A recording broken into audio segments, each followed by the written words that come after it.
Madame, Monsieur, bonsoir. Heureux, ému et impatient de retrouver l'équipe de France, Zinedine Zidane a exposé ce matin les raisons de son retour. Pour lui, les pressions sportives et économiques ne sont pas ses principales motivations. Gros incendie ce soir sur la commune d'Aubagne dans les Bouches-du-Rhône. 500 sapeurs-pompiers sont mobilisés, 5 d'entre eux ont été blessés. Le trafic SNCF entre Marseille et Nice est interrompu. 15 000 foyers de la Ciotat sont privés d'électricité. 2 jours après l'accident de l'Airbus d'Air France à Toronto, les enquêteurs canadiens semblent mettre hors de cause la procédure d'atterrissage de l'appareil. Il faudra attendre l'étude des boîtes noires pour en savoir plus. Pour l'instant, le pilote de l'avion n'a pas pu être interrogé. Il est toujours hospitalisé pour une blessure au dos. Alerte maximale à Londres, comme chaque jeudi après les attentats du 7 et du 21 juillet dernier. C'est dans ce contexte que le numéro 2 d'Al-Qaïda a menacé dans une vidéo la Grande-Bretagne et les États-Unis. Nous décrypterons ensemble cet enregistrement. Enfin, nous serons aux côtés des gendarmes de haute montagne de Chamonix. Chaque jour, été comme hiver, ils interviennent pour secourir les alpinistes. Son intervention était très attendue par le monde du football. Zinedine Zidane s'est expliqué ce matin sur les raisons qui l'ont poussé à revenir en équipe de France. Zidane qui se dit ému, impatient et heureux de retrouver le maillot bleu pour faire, je cite, le maximum avec les copains. On l'écoute.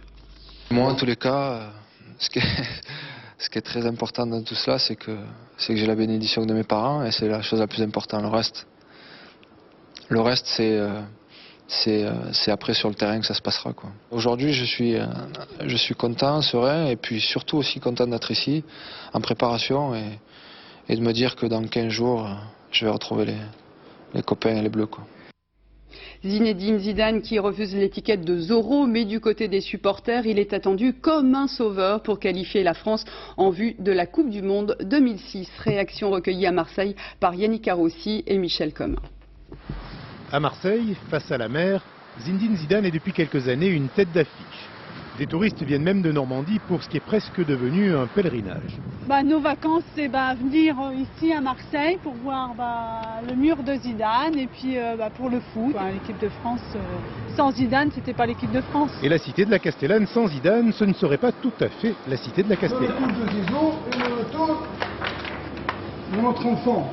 C'est formidable. Oui. Pourquoi ? C'est l'enfant du quartier, quoi. Oui. Voilà. Le petit Yazid, comme on l'appelle ici, a fait ses armes de footballeur sur cette place. Alors à la Castellane, la victoire de l'OM hier soir en Coupe Intertoto passe au second plan. La nouvelle qui compte, c'est le retour de Zizou en équipe de France. Personne n'a fait de revenir sur sa décision, lui il l'a fait. C'est que vraiment il va rapporter bien. Ça me fait trop plaisir, c'est merveilleux. Qu'est-ce qu'on peut espérer de mieux que ça ? Il manque, maintenant on est content qu'elle est arrivée parce que ça va faire du bien. Zidane en équipe nationale, c'est l'expérience, un sens du placement hors du commun. Et pour son coéquipier Fabien Barthez, c'est aussi une arme psychologique. Capital confiance remonte un peu plus, je veux dire. Et puis bon, pour les équipes adverses aussi, savoir qu'il y a un Zidane en face avec un Makelele, c'est inquiétant. Tous les schémas commencent à changer, quoi. La balle est donc dans le camp des Bleus qui, pour satisfaire leurs supporters, devront se qualifier pour la Coupe du Monde. Que s'est-il passé en coulisses pour que Zinedine Zidane décide finalement de revenir en équipe de France? Il l'a dit dans son intervention de ce matin. Cette décision a été mûrement réfléchie pendant ses vacances. Bien sûr, il y a les motivations personnelles du champion, mais aussi des sollicitations extérieures. Décryptage avec Romain Messi. Il y a un an, il tournait le dos aux Bleus. Une décision irrévocable. Pourquoi alors un tel revirement ? Le dialogue n'a jamais été simple avec Raymond Domenech, mais Zinedine Zidane a finalement été convaincu par les relances du sélectionneur.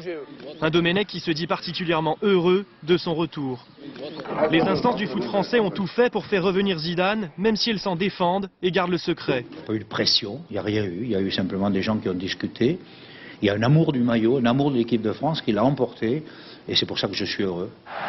Sélectionneur, fédération, supporters, c'est tout le football français qui est soulagé du retour de Zizou. Oui, Zidane leur a tellement manqué. Ce matin, les réactions de ses sponsors sont immédiates. Meilleur produit d'appel pour les publicitaires, Zidane manquait aussi aux marques avec lesquelles il est sous contrat. Zidane est un énorme ambassadeur de la marque et c'est forcément une bonne chose qu'il rejoue sous le maillot de l'équipe de France pour le marché français. Zidane est parti, mais Zidane a des bleus à l'âme. Peu à peu, le doute s'installe. Le 1er avril déjà, les médias anticipent l'annonce de son retour sur la base de quelques confidences. Zidane dément jusqu'à hier. Depuis le mois de janvier, il s'interrogeait et il avait envie de jouer en Irlande. Il me l'avait confié. Il avait envie de jouer les qualifications pour la Coupe du Monde. Surtout, l'équipe de France inquiète son monde depuis un an et Zidane avec. Il revient pour qualifier les Bleus pour la Coupe du Monde en fâcheuse posture dans leur groupe éliminatoire. Mais Zidane n'arrive pas tout seul. Makelele et Thuram devraient lui emboîter le pas. Les champions de 98 à la rescousse. Je vous le disais en titre, 500 sapeurs-pompiers combattent actuellement 2 incendies sur la commune d'Aubagne dans les Bouches-du-Rhône. 5 d'entre eux ont été blessés. Ces incendies ont entraîné une coupure du trafic SNCF entre Marseille et Nice. Et 2 lignes à très haute tension ont été endommagées, privant d'électricité 15 000 foyers. Karine Alazé, Pascal Ponce. Pour les sapeurs-pompiers des Bouches-du-Rhône, c'est le pire scénario. 2 départs de feu simultanés dans un massif difficile d'accès et un appui aérien réduit. Les Canadair sont interdits de vol pour enquête depuis l'accident de lundi. Là, il n'y a pas d'avion, il y a du vent, il y a de la sécheresse, il y a tout pour qu'on morfle, voilà. Et on morfle. L'incendie s'est déclaré vers 15 h près d'Aubagne. 500 hommes ont été rapidement mobilisés. Malgré l'intervention des trackers et des hélicoptères bombardiers d'eau, le feu a franchi la voie ferrée. Le trafic SNCF est interrompu entre Marseille et La Ciotat. Poussé par un Mistral à 70 km/h, les flammes progressent vers l'est. Le village de Carnoux est désormais en première ligne. On a sorti le tuyau, on a tout branché, on a fermé les fenêtres, les volets. Voilà. Et heureusement qu'on a débroussaillé au printemps. Apparemment, pour ce qui concerne la protection du lotissement, c'est en bonne voie. Je pense que le feu ici est plus ou moins ralenti. Il nous reste des phases de noyage à effectuer. Actuellement, on a eu à gérer deux feux différents. Un qui a menacé la ville de la Penne-sur-Yvonne et l'autre qui menace toujours la ville de Carnoux. Pour la Penne-sur-Yvonne, c'est à peu près... Actuellement, le feu est en bonne voie, mais les 2 feux ne sont toujours pas fixés. Par précaution, un village de vacances a été évacué. Le feu a déjà ravagé une centaine d'hectares de pinèdes. Et en ce moment, les pompiers redoublent d'efforts pour essayer de maîtriser l'incendie avant la tombée de la nuit. Voilà, c'était dans le secteur d'Aubagne. Et puis une cérémonie s'est déroulée aujourd'hui à l'aéroport de Bastia en hommage aux 2 pilotes tués lundi dans le crash de leur Canadair. Le préfet de Corse a rappelé que ces hommes étaient morts, sans doute victimes de comportements criminels à l'origine du feu qu'ils combattaient. Les corps ont été rapatriés à la base aérienne de Marignane où se dérouleront les obsèques demain matin à 10 h. Au Portugal, la situation sur le front des incendies est plus préoccupante qu'en France. Plus de 1200 sapeurs-pompiers luttent toujours pour venir à bout d'une quinzaine de feux. 52 000 hectares ont déjà brûlé le mois dernier. Tout le pays est en alerte puisqu'on prévoit des températures dépassant les 40 degrés dans les prochains jours. 2 jours après l'accident de l'Airbus d'Air France à Toronto, les enquêteurs canadiens semblent mettre hors de cause la procédure d'atterrissage de l'appareil. Il faudra quand même attendre l'étude des boîtes noires pour en savoir plus. Pour l'instant, le pilote de l'avion n'a pas pu être interrogé. Il est toujours hospitalisé pour une blessure au dos. Sur place, Pascal Golomer, Tristan Lebras. Ce n'est plus un avion, c'est une longue carcasse, calcinée. L'Airbus A340 d'Air France est coincé au fond d'un petit ravin à 2 pas de l'autoroute, bien au-delà de la piste d'atterrissage où il était censé s'arrêter. Un vidéaste amateur a filmé ces images lorsque l'incendie faisait rage, quelques minutes seulement après que les passagers et l'équipage eurent évacué la place. On imagine les conséquences d'une évacuation mal conduite. Aujourd'hui, les 35 enquêteurs canadiens, épaulés par leurs collègues français, examinent les restes de l'appareil. Les roues, les freins vont être transférés pour une analyse approfondie. Les enregistreurs de vol, les fameuses boîtes noires, ont été retrouvés en assez bon état, paraît-il. Mais Jean-Cyril Spinetta, le patron d'Air France, arrivé hier à Toronto, n'a pas attendu le résultat des analyses pour commenter les circonstances de l'accident. Si le pilote a tenté l'atterrissage, malgré l'orage violent, dit-il, c'est parce que la tour de contrôle a jugé que ce n'était pas risqué. L'aéroport n'a jamais été fermé, donc les autorités portuaires apparemment ont estimé que les conditions pour atterrir étaient difficiles mais restaient possibles. Alors qui est responsable de l'atterrissage d'un avion? Le ministre des Transports canadien a immédiatement envoyé la balle. La seule personne qui prend la décision d'atterrir, c'est le pilote, c'est le commandant, et par conséquent, lui seul a la responsabilité totale de cette décision-là. L'analyse des conversations entre la tour de contrôle et le pilote livrera peut-être des réponses. Le chef des enquêteurs, en tout cas, ne veut surtout pas s'engager dans la polémique. S'il s'avère que les conditions météorologiques étaient un facteur déterminant ou important, eh bien le bureau prendra les décisions qui s'imposent quant à l'émission de mesures de correction, mesures de sécurité pour éliminer ou réduire ces dangers-là. En clair, peut-être faudra-t-il redéfinir les procédures d'atterrissage par mauvais temps, mais l'enquête ne fait que commencer.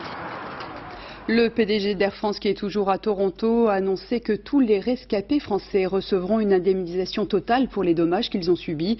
Des rescapés qui, petit à petit, reprennent leur vie normale, malgré un sentiment de peur toujours très présent. Caroline Gauthier, Dominique Bonnet. 14 adolescents heureux de se retrouver ensemble. Ces jeunes Français sont venus pour un séjour linguistique au Canada. Tout de suite après le crash, ils ont chacun été hébergés dans une famille canadienne. Ils ont été accueillis, écoutés par ses parents, certains plus ou moins choqués que d'autres. Vous savez, ils sont jeunes, ils ont 17 ans. Je pense que c'était comme aller dans un parc d'attractions à Disneyland. Le plus grand choc, ils l'ont eu quand ils ont réalisé, quand ils ont vu tous les médias du monde entier.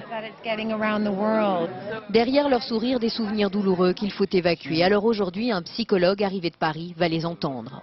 Mon travail, c'est de repérer les ados qui sont particulièrement en difficulté, de les recevoir de façon individuelle et de décider avec eux ce qu'il est opportun de faire. Est-ce qu'ils restent, est-ce qu'ils veulent continuer le séjour ou est-ce qu'il faut les rapatrier. Voilà. J'ai rencontré d'autres personnes là, il y a quelques minutes qui me disaient qu'ils ne souhaitaient pas reprendre l'avion. Donc il va falloir discuter avec elles. Je pense que le psychologue à côté de moi va pouvoir les aider éventuellement. Et puis nous, on les accompagnera s'il faut. S'ils souhaitent qu'on soit avec eux, on les aidera, nous, les deux accompagnateurs qui étaient dans l'avion avec eux lors de l'accident. Evelyne Bizot, de son côté, se sent bien seule dans ce même hôtel. Ses amis ont souhaité poursuivre leur voyage, mais son mari est blessé, 3 côtes cassées, un organe perforé. Il est toujours à l'hôpital. J'attends de voir mon mari à l'hôpital parce qu'il m'a téléphoné ce matin, c'était pas très brillant. J'attends de voir comment il va pour envisager de partir. Un peu plus de 24 heures après le crash, c'est maintenant que les rescapés réalisent vraiment ce qu'ils ont vécu. Des images de panique qui leur reviennent et qui leur feraient presque oublier qu'ils sont des miraculés. Pour les psychologues, il s'agit de faire leur diagnostic, déterminer ceux pour qui le retour en France est aujourd'hui indispensable. Et en direct de Toronto, on retrouve Pascal Golomer. Bonsoir Pascal. On parle peu ce soir du pilote et de son équipage, et pour cause, ils sont vraiment tenus éloignés de la presse pour les besoins de l'enquête. Oui, c'est en tout cas l'argument qu'avance la direction d'Air France pour ne donner que très peu, voire aucune information sur les membres de cet équipage dont les passagers nous ont tant vanté les mérites depuis 2 jours. Ce qu'on sait en tout cas, c'est que Jean-Cyril Spinetta, qui est donc à Toronto, a pu rencontrer les membres de l'équipage, à l'exception du pilote.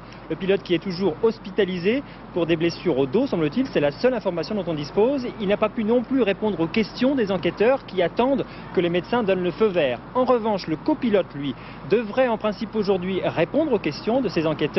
C'est lui qui était aux commandes de l'appareil mardi après-midi. C'est lui également qui a fait le tour de l'avion après l'évacuation des passagers pour vérifier que personne n'était resté à l'intérieur. Les stewards et les hôtesses, eux aussi, devraient témoigner dans les prochains jours. Des témoignages peut-être moins techniques que les informations que livreront les boîtes noires, mais qui pourraient donner des indications sur ce qui s'est exactement passé à bord de l'Airbus d'Air France mardi après-midi. Merci beaucoup Pascal. Après les attentats de Londres et celui de Sharm el-Sheikh en Égypte, le numéro 2 d'Al-Qaïda est réapparu aujourd'hui dans une vidéo diffusée par Al Jazeera. Al-Zawahiri menace directement la Grande-Bretagne et les États-Unis. Stéphane Bretner, Laurent Desbois. Pour cette 3e vidéo depuis le début de l'année, la mise en scène est toujours la même. Tenue impeccable, barbe bien taillée et fusil Kalachnikov posé à sa droite. Ayman al-Zawahiri, bras droit d'Oussama Ben Laden, fait reparler d'Al-Qaïda, comme dans cet enregistrement du mois de février dernier. Ses premiers mots sont pour les Anglais et les attentats du 7 juillet. S'il ne les revendique pas directement, il met en garde la Grande-Bretagne. Aux Anglais, je leur dis, Blair vous a attiré la destruction jusqu'au centre de Londres. Sa politique vous apportera d'autres destructions, si Dieu le veut. Bien évidemment, celui que l'on présente comme l'idéologue d'Al-Qaïda s'adresse également aux Américains, et le message est toujours le même. Ce que vous avez vécu à New York et à Washington, ainsi qu'en Afghanistan et en Irak, ne sont que les premières pertes. Il n'y a pas d'autre porte de sortie qu'un retrait immédiat de la terre d'Irak. Tout report de cette décision signifie davantage de morts et de pertes. Ayman al-Zawahiri s'adresse enfin à son pays d'origine, l'Égypte. Après les attentats de Sharm el-Sheikh, il met en garde le président Moubarak, qu'il accuse d'être à la botte des États-Unis et d'Israël. Il vient dire, vous avez peur, je viens vous faire peur davantage. C'est le premier message en fait. C'est la logique de terreur qui est propre à l'organisation. Son intervention peut peut-être remobiliser des cellules, mais n'est pas forcément indicatrice d'actions qui suivront forcément. Seul George Bush a réagi ce soir. Pour le président américain, ce message prouve que la guerre contre le terrorisme se livre en Irak. Une menace qui bien sûr augmente encore un peu plus la crainte des Londoniens, déjà très nerveux après les attentats du 7 et du 21 juillet dernier. Comme chaque jeudi, la sécurité est renforcée dans les transports en commun. Plusieurs milliers de policiers étaient déployés dans le bus et dans le métro. Claude Samper, Roy Conley. Plus de 6000 policiers dans les rues de Londres, une des plus importantes mobilisations des forces de l'ordre dans la ville depuis la Seconde Guerre mondiale. Hélicoptères, patrouilles au sol, très visibles dans les lieux touristiques, gardes renforcés devant tous les bâtiments officiels comme ici le 10 Downing Street, les bureaux du Premier ministre, et bien évidemment une protection accrue près des bus et des stations de métro. Nous sommes toujours à un haut niveau d'alerte car nous pensons qu'il y a peut-être encore des terroristes qui pourraient commettre de nouvelles attaques. En début d'après-midi, toutes les chaînes d'information britanniques ont retransmis la nouvelle déclaration d'al-Zawahiri menaçant la Grande-Bretagne. Aujourd'hui, 4 semaines jour pour jour après les premiers attentats, la ligne de métro Piccadilly a été rétablie dans sa totalité. Dans cette station, 26 personnes avaient trouvé la mort. Normalement, je voyage tous les jours à Londres sans inquiétude, mais là c'est un peu différent. Quand vous voyagez dans le métro, vous êtes obligé d'y penser. Vous avez le sentiment que ça peut recommencer à tout moment. Sur le plan judiciaire, un premier homme de 23 ans a été officiellement inculpé pour avoir aidé les poseurs de bombes. Il reste à l'heure actuelle 14 personnes toujours interrogées par la police. Les nouvelles menaces du numéro 2 d'Al-Qaïda n'ont provoqué aucune réaction de la part de Tony Blair ou de Scotland Yard. Les Britanniques n'ont pas vraiment besoin de ce genre de cassette vidéo pour être convaincus que la menace terroriste existe. Depuis les attentats, ils s'efforcent de reprendre une vie normale tout en demeurant extrêmement vigilants. Pas moins de 450 faux passeports européens ont été retrouvés lors d'un contrôle à l'aéroport de Bangkok en Thaïlande. Ce type d'affaire est courant dans ce pays, accusé par l'Union européenne d'être au centre d'un trafic de faux papiers. Mathias Hillion, Patrick Desmully. La saisie est impressionnante. 452 faux passeports européens et parmi eux, une centaine de documents français falsifiés. L'homme arrêté hier à l'aéroport de Bangkok affirme n'être qu'un passeur. Ce Britannique d'origine algérienne dit avoir reçu plus de 26 000 € pour ramener les documents falsifiés à Londres. C'est là qu'ils devaient être revendus.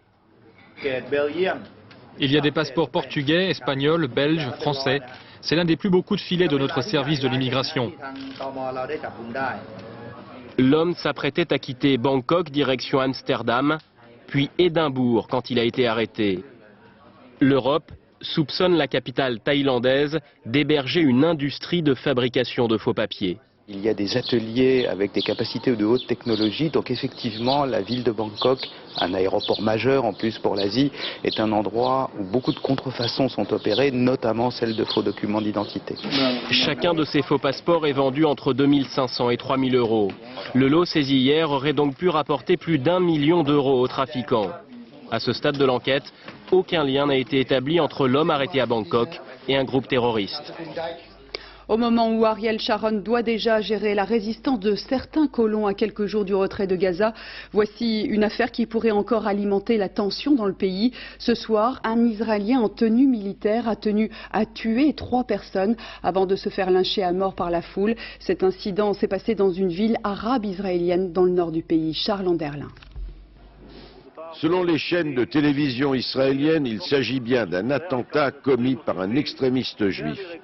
En fin d'après-midi à Shfaram, une ville arabe, mixte, musulmane et chrétienne de Galilée, un jeune Israélien en uniforme militaire a ouvert le feu dans cet autobus, tuant le chauffeur et 2 femmes. Il a été maîtrisé et lynché à mort par la foule. Le terroriste avait 19 ans, déserteur de l'armée, il aurait habité une colonie peuplée d'ultras proche de Naplouse. La nouvelle de cette attaque a suscité une profonde émotion au sein de la population arabe d'Israël. Des appels à la vengeance se font entendre. La police craint de violentes manifestations en Galilée dans les prochaines heures et demain, vendredi, jour de prière. Et l'on reparle de la grippe aviaire. Ce virus qui touche les volailles ne se limite plus seulement à l'Asie du Sud-Est et à la Chine. Depuis 15 jours déjà, les élevages de Russie sont également touchés par l'épidémie. Ce virus peut se transmettre à l'homme, mais les contaminations entre humains sont rares pour l'instant. Reste que les scientifiques se préparent à tous les scénarios. Jean-Daniel Flézaquier, Jacques Gérard. À bord de ce vol de migrateurs qui se pose près de Novosibirsk, en Sibérie, il y a un passager bien indésirable, le virus H5N1, le virus de la grippe aviaire. Ce germe tant redouté a donc quitté l'Asie du Sud-Est pour s'inviter en Russie. Les autorités ont déjà dû sacrifier 65 000 volailles pour juguler l'infection. Mais tous les observateurs ont le regard fixé sur la Chine et le Vietnam et guettent avec angoisse l'arrivée de l'automne. Cette région du monde est une gigantesque ferme à ciel ouvert où les paysans cohabitent dans une incroyable promiscuité avec les canards, les volailles et les cochons. Le danger, c'est que le virus H5N1 et le virus humain se rencontrent à un moment ou à un autre chez le porc. Par échange de matériel génétique, le virus aviaire pourrait alors s'humaniser et être capable d'infecter des millions de personnes. Face au spectre des pandémies comme celle de 1918, la fameuse grippe espagnole, ou bien encore celle de 1957, les chercheurs réfléchissent à des modèles de prévention. 2 études publiées hier montrent que le pire est évitable à certaines conditions. Si nous détectons les tout premiers cas humains, si nous leur donnons des médicaments antiviraux, ainsi qu'à leur entourage, et si on ferme les écoles et les usines, on peut imaginer stopper la propagation de l'épidémie. Il faudra être sûr de disposer d'une quantité suffisante du seul médicament efficace. Il faudra aussi que les pays concernés signalent très vite les premiers cas suspects. Or, par le passé, la Chine n'a pas toujours joué le jeu. C'est pourtant à ce prix qu'on pourra éviter un drame sanitaire planétaire de plus, d'autant qu'aucun vaccin n'est actuellement disponible. En France, le Conseil d'État donne raison aux écologistes. Il a suspendu l'arrêté du ministère qui a autorisé dès samedi la chasse de certains gibiers d'eau. La saison ne commencera que dans 3 semaines, aux grandes dames des chasseurs qui appellent déjà à se mobiliser après-demain. Christophe de Valambra, Julien Delage. 3 semaines de sursis au moins pour les canards et quelques autres espèces de gibier d'eau. La ministre de l'écologie, Nelly Olin, voulait autoriser leur chasse dès ce week-end. En référé, le Conseil d'État l'en a empêché. Selon lui, les espèces concernées sont protégées car toujours en période de nidification ou de dépendance des petits. Ce que constate aussi la Ligue protectrice des oiseaux dans cette réserve de Rochefort. Là, comme on peut le voir, on a encore de nombreuses nichées de canards qui ne sont pas encore volantes. Là, sur le site, on a observé 26 nichées. Et parmi ces nombreuses nichées, il y a encore pratiquement 5-6 nichées qui ne sont pas volantes puisque les petits sont nés à peu près la première quinzaine de juillet. Mais les chasseurs rétorquent que leur zone de tir en bord de mer est loin des sites de nidification et que les oiseaux qui s'y aventurent sont donc forcément en pleine capacité d'être chassés. Les observations et les arguments des chasseurs ont contribué à en convaincre la ministre de l'écologie, mais pas le Conseil d'État. Rien n'est dit dans la directive oiseaux sur la notion de dépendance des oiseaux, sur le fait qu'on puisse les chasser ou pas les chasser. Donc après c'est une question d'interprétation. En France, la réglementation et les tribunaux sont extrêmement sévères envers l'aspect cynégétique et nous laissent peu de chances de faire aboutir nos argumentations et c'est regrettable. Le Conseil d'État a souligné que les données sur lesquelles s'est basé le ministère pour avancer l'ouverture de la chasse ne sont pas fiables. Pour les plaignants, c'est une victoire qui discrédite Nelly Olin. Nous savons très bien que la ministre de l'écologie a été nommé par pression des chasseurs. Les chasseurs voulaient quelqu'un qui soit pro-chasse, qui leur soit plus favorable et la ministre s'est en quelque sorte exécutée. Nelly Olin a pris acte de la décision du Conseil d'État et a repoussé la chasse des espèces concernées à la fin du mois. Samedi, de nombreux chasseurs devraient manifester leur mécontentement. La SNCF fait la chasse aux lignes déficitaires. Un projet prévoit de réduire la desserte de 3 trains corail de l'ouest de la France. Des lignes qui ne seraient pas suffisamment rentables faute de voyageurs. Vous découvrez les 3 trajets concernés par ce projet. Il s'agit de Caen, Le Mans, Tours, également Quimper, Nantes, Bordeaux, Toulouse. Et pour finir, Nantes, Lyon. Les régions Bretagne et Basse-Normandie montent au créneau et parlent d'atteinte au service public. Reportage à Nantes, Vincent Fourcade, Alexandra Renard. Le train corail de 14h39. Il fait tous les jours un aller-retour entre Nantes et Quimper. Une ligne interrégionale qui risque bien de disparaître avant la fin de l'année. Je trouve ça dommage parce que c'est drôlement pratique. Regardez, les 3 filles, pas de voiture pendant les vacances, c'est idéal. Pour nous, ça va certainement poser des problèmes puisqu'on vient de la région centre, de Nevers, donc ça va nous obliger à passer par Paris. Donc TGV, réservation, tarifs supplémentaires. Double de chemin. Des trains corail appréciés des voyageurs, ils sont pourtant de moins en moins nombreux à y prendre place. La SNCF souhaite donc réduire la voilure sur 3 de ses 25 lignes interrégionales. 3 lignes qui chaque année lui font perdre plus de 20 millions d'euros. Sur notre région, sur les Pays de Loire, nous avons un certain nombre de trains qui sont déficitaires. La fréquentation est en moyenne de 150 voyageurs par jour. Il faudrait dans certains cas qu'elle soit le double, voire le triple pour que les trains soient équilibrés. Moins de corail à l'horizon dans 9 régions et ce sont les Pays de la Loire qui devraient être le plus durement touchés. 71 trains en moins par semaine, la région en a déjà perdu 29 l'an passé. Diminution de l'offre de 65% par rapport à ces trains corail qui traversent la région des Pays de la Loire. 10 000 voyageurs concernés chaque semaine qui vont rester sur les quais puisque lorsque ces trains ne circuleront plus, les voyageurs seront sur les quais.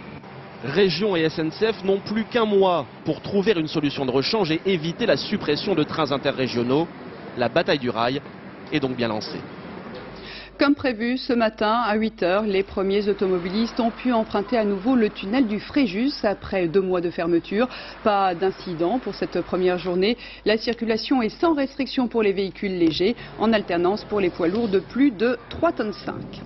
À cause du mauvais temps, 8 alpinistes sont restés bloqués pendant 3 jours dans le massif du Mont Blanc. Ils ont finalement été retrouvés sains et saufs par le peloton de gendarmerie de haute montagne de Chamonix. Une unité qui vient au secours des imprudents de jour comme de nuit. Et contrairement aux idées reçues, ils ne chôment pas durant l'été. Mathias Illion, Carole Gréco. La montagne est encore plus dangereuse l'été que l'hiver. Davantage de randonneurs et d'alpinistes sur les sommets. Cela signifie davantage d'intervention pour ces gendarmes. En altitude, le moindre malaise est pris au sérieux. L'hélicoptère est dépêché en urgence pour un jeune homme pris de panique au sommet du Mont Maudit. C'est au départ d'une pente un peu raide, il a dû avoir un peu peur et il a fait une crise de spasmophilie, ce qu'on appelle. C'est pas très grave, mais il faut qu'il aille se détendre un petit peu, donc on l'emmène directement à l'hôpital. Mal aigu des montagnes, luxation, fracture, le massif du Mont Blanc ne pardonne aucune erreur. Les vacances sportives peuvent rapidement tourner court. On a chuté à 3 et donc on a dévalé à peu près 50-60 mètres de pente glacée. Vous sentez comment là? Ça va, je me sens mieux. Surtout peur quoi?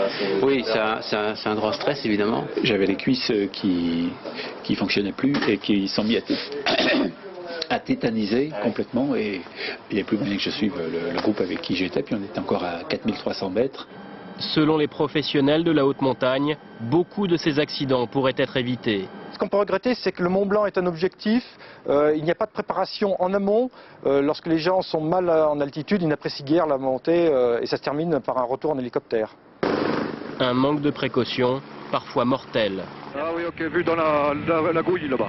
Un guide de haute montagne vient de repérer un corps sans vie dans cette zone. Il a aussitôt prévenu les secours. Le gendarme va alors chercher à déterminer la cause du décès. Dans la plupart des cas, l'origine est accidentelle. Il arrive aussi que des personnes se suicident en sautant dans le vide. Les premières constatations sont importantes.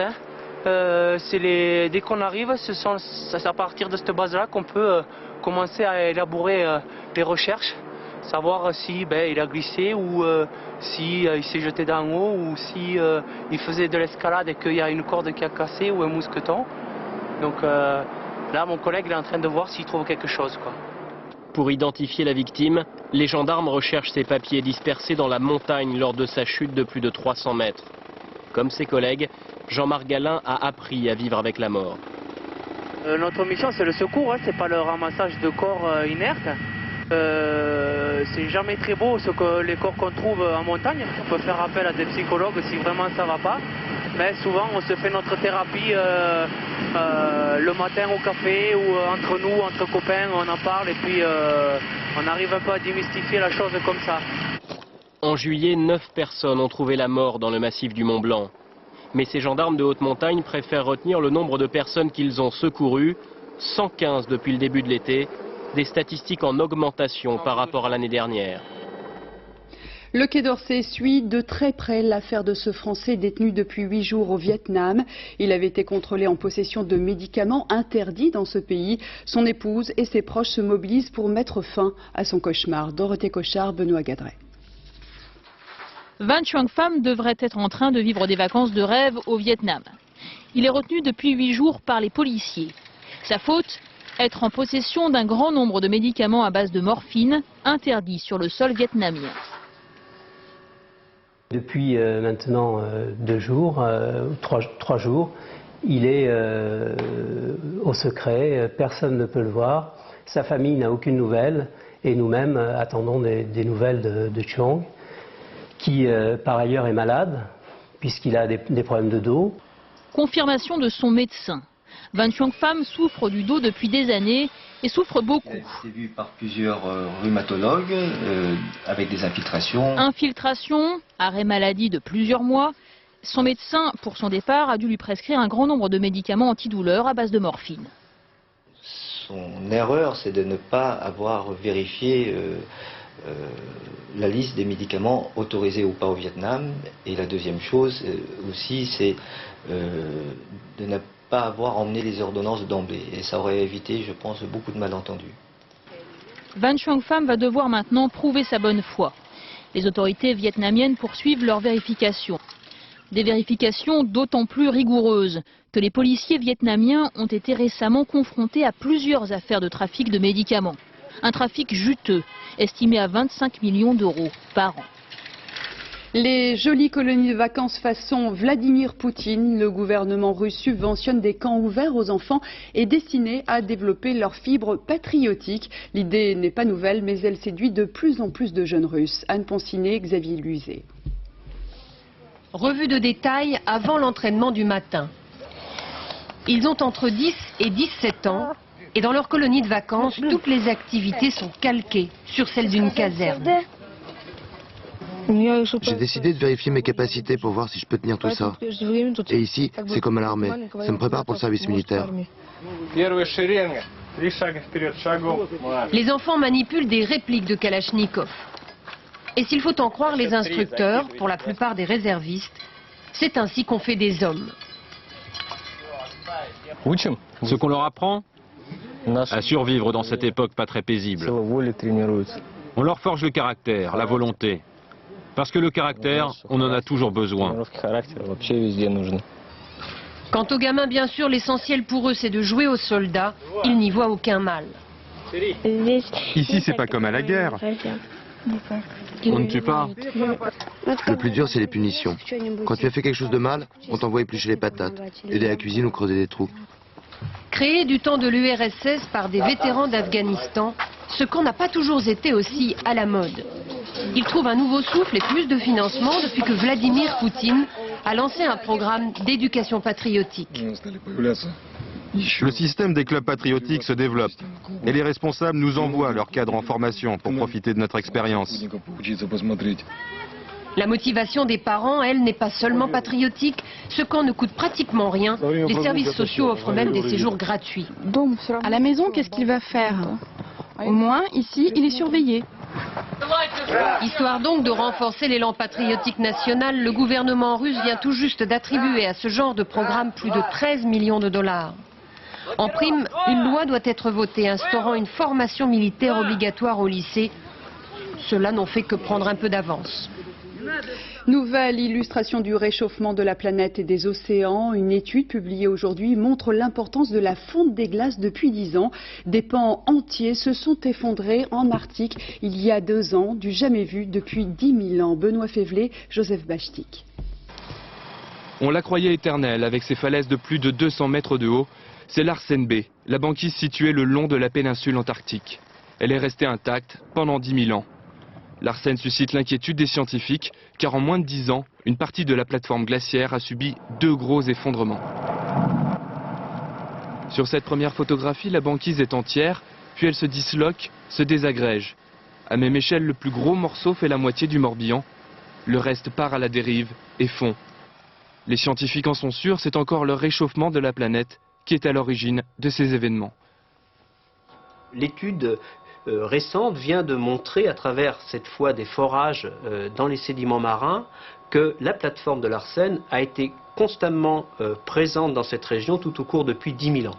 Donc ça montre bien que ces événements sont disons, caractéristiques de la période récente. Ça nous renforce dans l'idée aussi que ce réchauffement est bien lié à l'action de l'homme, à l'augmentation de l'effet de serre. La banquise Larsen n'est pas la seule à s'effondrer. En avril dernier, c'est l'iceberg B15A qui s'était détaché du plateau de Ross. Il menaçait de famine une colonie de pingouins en leur bloquant l'accès à la mer. Si vous ne cherchez pas le soleil à tout prix, vous pouvez essayer la spéléologie. Dans l'Aude, ce sport s'ouvre au grand public. Là-bas, les gouffres et les grottes sont spectaculaires mais très sécurisés. Visite de l'un de ces sites qui sera prochainement classé au patrimoine mondial de l'UNESCO. Julien Beaumont, Nathalie Gallet. Et au milieu, coule une rivière. Nous sommes à 200 mètres sous le sommet de la montagne, dans le gouffre de Cabrespine, l'un des plus grands de France. Cette source s'est infiltrée il y a plusieurs millions d'années, une source acide qui a creusé la roche. Laissant ça et là au gré de l'érosion, aragonite, colonnes et cristaux. La plupart des cristallisations que l'on retrouve dans les grottes ont maximum 500 000 ans. Alors ici, on voit quasiment les facettes des cristaux. C'est eux qui renvoient notre lumière et qui donnent ce scintillement. C'est un effet miroir. C'est superbe. Moi, je trouve ça vraiment dément, quoi. Je pensais pas que ça pouvait exister sur Terre. Je pensais pas que c'était aussi grand. Ça rend superbe. Mets ton pied droit un peu plus bas. Un paysage qui se mérite. Et tu laisses doucement glisser, voilà. 5 heures de balade dans une eau à 10 degrés. Allez, jusqu'à la taille. Bon, allez, on y va. Allez, attention au piège. Allez, la température de l'eau environ 10 degrés. Et ce n'est pas la fin des embûches. Une visite qui rappelle les principes de base de la spéléologie. 2, 3. Sans lumière, il est impossible de ressortir de la cavité. Une randonnée ouverte à tous, à condition d'être en forme. Bon alors madame, c'était comment? C'était hard. Non, ça grimpe, hein. La remontée réchauffe. C'est un autre univers, hein. On sent vraiment comme si le temps était suspendu, quoi. Dans un roman de Jules Verne. Oh, regarde si c'est beau. Chemin parcouru à peine 2 km sur les 23 que compte le gouffre. Il reste même encore des zones inexplorées. Un mot de football pour vous dire que Marseille s'est qualifié pour la finale de la Coupe Intertoto, battant la Lazio Rome au stade Vélodrome. Ils ont cloué le match en marquant 3 buts en seconde mi-temps en seulement 5 minutes. Score final 3-0. À noter également la victoire de Lens face à l'équipe allemande de Wolfsburg 4-0 sans appel. À 2 jours du championnat du monde d'athlétisme, la majorité de l'équipe de France est déjà arrivée à Helsinki. La France vise 5 médailles, mais pour l'instant, le moment est plutôt à la découverte des infrastructures et de la ville. Sur place, Manuel Tissé, Yann Moine. C'est un petit pays pour une immense compétition. 1,5 million de Finlandais accueillent le 3e événement sportif mondial. Helsinki aime l'athlétisme, les avenues bien larges et sa tranquillité.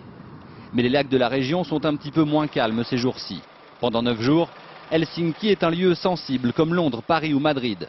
Dans le village des athlètes sous haute protection, les Français prennent leur marque depuis hier.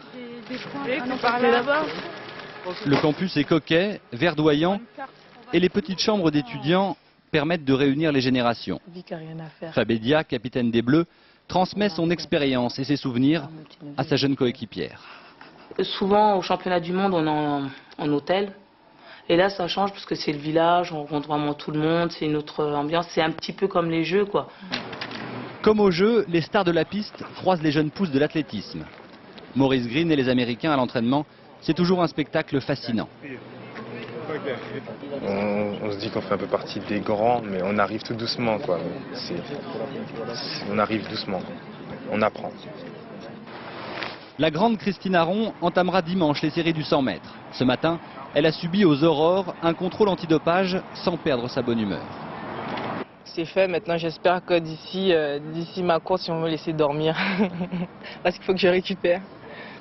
Le stade olympique d'Helsinki accueillera une délégation française aux ambitions mesurées. Objectif, entre 3 et 5 podiums. Avec une bonne chance de médaille dès ce week-end, Younis Barber tentera de décrocher l'or à l'heptathlon. Voilà, c'est la fin de ce journal. Merci à vous de l'avoir suivi. Tout de suite, la météo, Isabelle Martinet, suivi du point route, Julien Pascal. 20h55 dans le magazine On vous dit pourquoi. Jérôme Bonaldi et Églantine Émeillé partent à la conquête de la Lune. 1h10, le journal vous sera présenté par Eve Mété. Et on se quitte sur ces images de la Coupe du Monde de kitesurf qui s'est tenue aujourd'hui aux Canaries. Cette discipline permet de retrouver les joies du cerf-volant tout en surfant. Soleil, vent et surtout bonne humeur étaient au rendez-vous. Je vous retrouve lundi à 20h. Excellente soirée et bon week-end sur France 2.